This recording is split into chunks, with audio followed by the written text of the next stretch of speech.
آگے کیا آپ دیکھتے ہیں؟ کیا ڈو یو تھنک کہ گورنمنٹ اور ان کو جو ہے دے شوڈ سٹ ٹوگیدر؟ دیکھیں وہی، لیکن اب عمران خان صاحب کو بھی تھوڑا سا اپنا وہ، کیونکہ یہاں پہ جو بات کر کے وہ جاتے ہیں کہ جی ہم پوچھ کے آتے ہیں، وہ پوچھ کے آتے ہیں تو صحیح کہہ رہے ہیں آپ. اس وقت تو دیکھیں، اس وقت جو ایک تلخیاں حکومت اور تحریک انصاف کے درمیان ہیں وہ تو اپنے عروج پہ ہیں، لیکن ماضی میں ہم نے دیکھا ہے کہ جو بیچ کے سیاستدان ہیں، بالخصوص مولانا فضل الرحمان، محمود خان اچکزئی،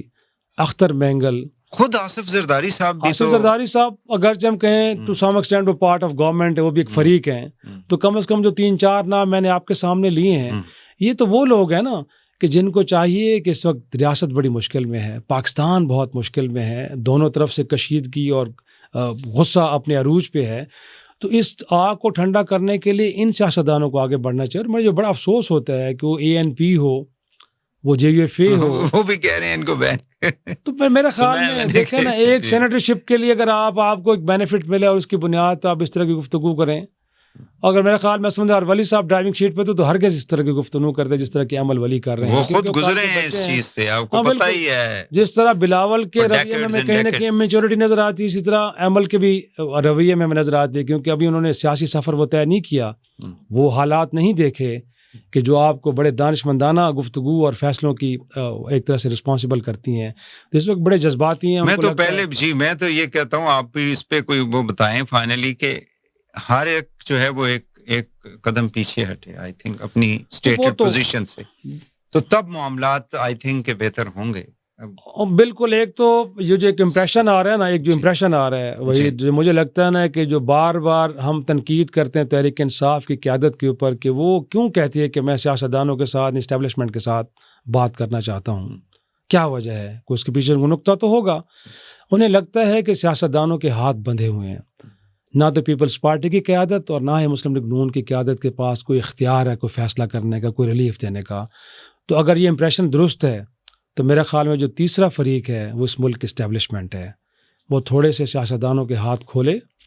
کیونکہ اس میں پاکستان کا نقصان ہوگا. دیکھیں جو کچھ بھی ہو، جو ہم نے بات ابھی کی ہے کہ اس جماعت کے 80 سے زیادہ ارکان ہیں، مخصوص نشستیں نہ بھی دیں، 80+ ان کے MNAs ہیں، ایک بہت بڑی تعداد ایوان بالا میں ان کی ہے، اسی طرح 2/3 سے زیادہ میجورٹی کے ساتھ KP میں ان کی گورنمنٹ ہے، اسی طرح پنجاب کے اندر ان کی یہ گورنر راج کی جو بات کر رہے ہیں، مجھے تو سمجھ نہیں آتی کہ آلریڈی اتنا یعنی شورش زدہ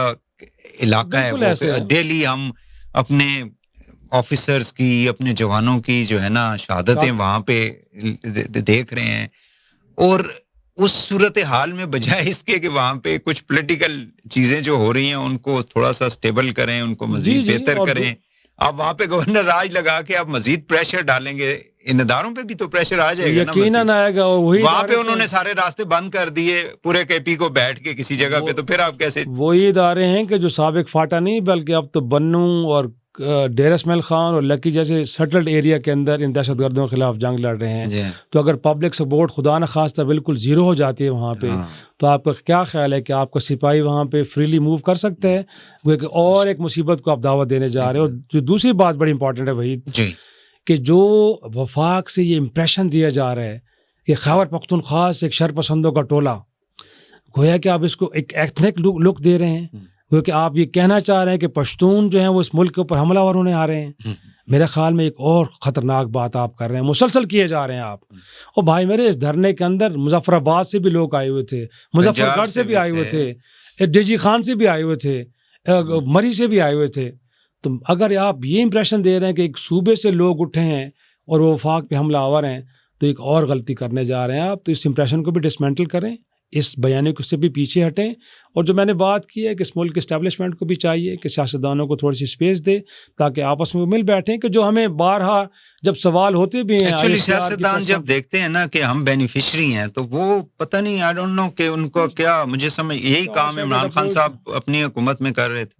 نہیں وہ تو اب دیکھیں نا، یہی کام یہ جو ہے وہ اب اپنی حکومت میں کر رہے ہیں. اب مطلب دیکھیں وہ تو ہم نے اب سیاستدانوں کی وہ بریڈ ہم نے تیار کی، وہ یہ سمجھتے ہیں کہ یار ہمیں فائدہ ہو رہا ہے، ہم تو سرکار میں ہے نا، جھنڈے والی گاڑی ہے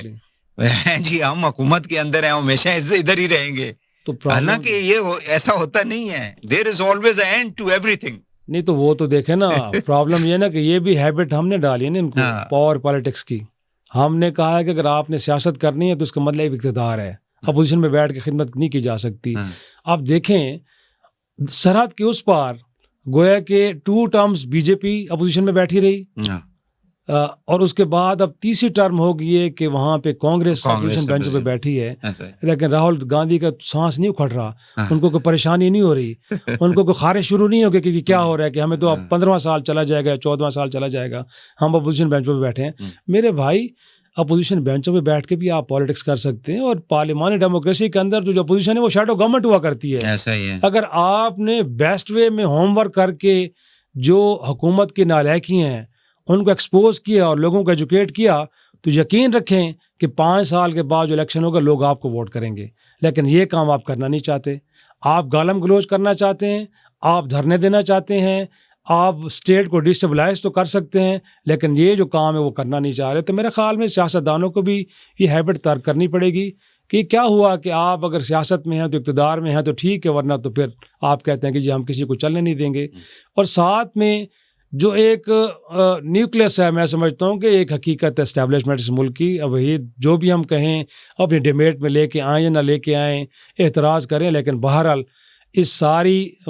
سیاست اور اس پارلیمانی جمہوریت کے اندر چلتی ہے یا نہیں چلتی, ان کا کہیں نہ کہیں کردار ہوتا ہے. تو اگر آج آپ نے ایس ایف سی کے نام سے فورم بنا رکھے ہیں, آج آپ اپنے عرب ممالک کو یا باقیوں کو کہتے ہیں اس ملک کے اندر انویسٹمنٹ لے کے آئیں,